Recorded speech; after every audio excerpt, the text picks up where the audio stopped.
Over the last 9 months, I've been building out the largest database of covered call ETFs out there. And these are funds that have really exploded in popularity in the last few years. And you can actually download this sheet for free at the link in the description. But in the last week alone, I actually added a brand new covered call ETF to this database. And that ETF is ACKY from Vista Shares. This is the Vista Shares Target 15 Activist Distribution ETF. This is a covered call ETF that's targeting a 15% annual dividend yield. So it's looking to make large dividend payments. And the idea behind the fund is it's mimicking the holdings of the legendary investor Bill Ackman. So in this video, we're going to be analyzing the fund, looking at their option strategy, and of course, looking at all the necessary and relevant information we need to know about this new covered call ETF. I also want to say thank you to Vista Shares for sponsoring this video, and to be completely transparent, like always, because this is a sponsored video, I'm not looking to talk good about the fund, and I'm not looking to talk bad,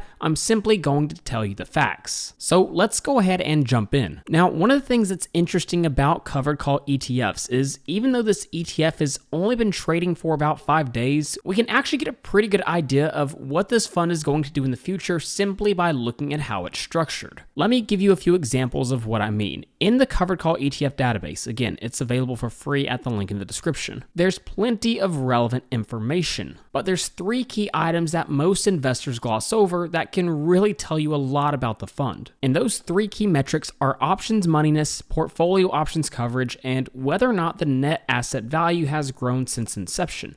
Now, as it relates to ACKY, we can see they use out of the money calls. So what does this mean in regards to the fund? What should we expect? Well, we have to remember there's typically 3 different option strategies we'll see at the money calls, in the money calls, or out of the money calls. And just to quickly summarize, when it comes to out of the money calls, this is typically used by other ETFs you're probably familiar with, like JEPI and DIVO. And essentially what this does, it typically provides lower premiums, but at times can also allow some upside. So this is going to be better in bullish markets. The key here is it has the ability to take part in the upside. Now, the caveat to that is the portfolio options coverage is 100%. Now, when you see portfolio options coverage at 100%, it means the fund is really focused on trying to generate as much income as possible. If this was sitting at 50%, it would give the fund more potential to take part in the upside. So really what's happening here is we are capping the upside. So the perfect market environment for ACKY would obviously be a bull market. What's interesting is that's not necessarily true for all covered call ETFs. And then of course we have to know what's going to happen with the NAV, the net asset value. A growing net asset value allows the fund to continue to generate large dividend payments and potentially even grow them over time.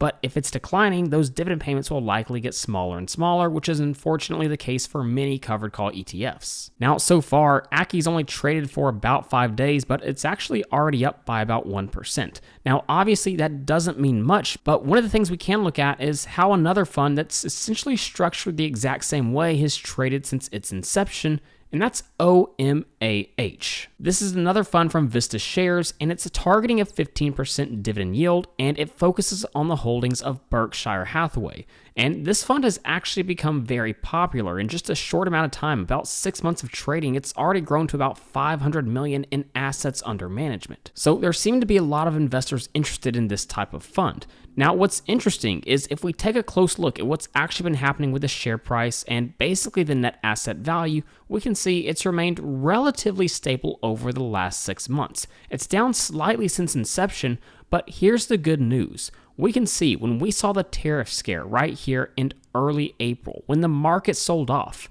this fund was actually able to bounce back. Now, this is a big deal because a lot of covered call ETFs, when they have a large decline in their net asset value, never recover because of the way that their option strategy is structured. So to me, seeing this recovery is a good sign from OMAH, and we have to make note that ACKY is pursuing the exact same strategy. Now, if you actually take a deep dive into the fund's prospectus, here's one of the things you'll make note of. Because this fund is actively managed, they don't limit themselves to call options only. In fact, they state that they're looking to use a variety of different strategies depending on things like the market environment and the fact that their goal is to generate 15% income. Now, the idea behind using all these different option strategies is, yes, again, to generate income, but also potentially reduce risk as well. So you can see for each of these what the best case scenario would be, what the goal of them would be, and what the risk of them would be. And for a lot of these different types of option strategies, they can offset each other. I feel like we commonly hear about how risky options can be, but professional investors use them all the time simply to hedge risk. For example, selling callers. This is when you sell a call and buy a put to limit downside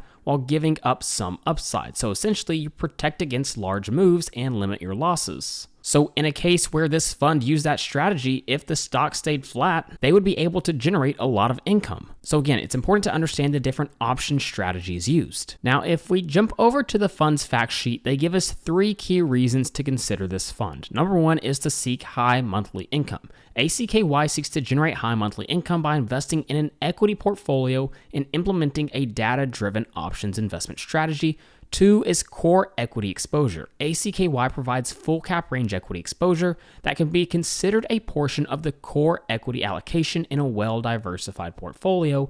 And then number 3 is portfolio options management, which essentially falls in line with what we were just talking about. So what we still need to talk about here is the core equity exposure. What does this actually look like? Well, this is where Bill Ackman comes into play. Essentially, the equity holdings that you're going to have exposure to are going to be the exact same holdings as the legendary investor Bill Ackman. And so those holdings are going to be Uber, Brookfield, Restaurant Brands International, Howard Hughes, Amazon, Google, Chipotle, Google again, but Class C shares, Hilton, Hertz, and Seaport Entertainment Group. Now, one of the things we obviously have to make note of is essentially these first 3 holdings are going to make up close to 50% of the entire portfolio. And in total, there's only 11 different holdings in this portfolio. Now, whether or not that's a good or bad thing depends on your take and what you actually think about the holdings in the portfolio. Now, the good news is some of these companies actually have a bit of volatility. Take stocks like Uber or even Google, for example. More volatility, at least when it comes to covered call ETFs, typically means they can generate more income. But very generally speaking, if you're bullish on these holdings, and you're looking for the options overlay, that would be a reason to consider this fund. If you look at these holdings and don't like what you see, and if you don't think Bill Ackman's going to be making wise decisions in the future, then this would be a fund to stay away from. If we look at the distribution table for this fund, we can see it looks like most of the time the distributions will be paid out right at the end of the month. And the first declaration date will be September 26th, first ex-dividend date September 29th. So essentially, be sure if you're interested in this fund to get in before that date. So there's a lot we can tell about this fund simply by looking at how it's structured. With the out-of-the-money calls, bull markets are typically better. 100% portfolio options coverage, it's looking to generate aggressive income. And by looking at how OMAH has traded so far, since it's essentially structured the same way, we can see in the environment we've been operating, the share price has been relatively stable and was even able to bounce back from the tariff scare. And so far, it looks like OMAH has done a decent job of getting that 15% target yield annually, which would come out to about 1.25% on a monthly basis. So in the coming months, and really in the coming years, I'll be interested to see how this fund performs. I'll continue to track it in the Covered Call ETF database, which again, you can download for free at the link in the description. Go ahead and let me know what you think of this fund in the comments down below, and like always, please don't forget to like and subscribe to the channel.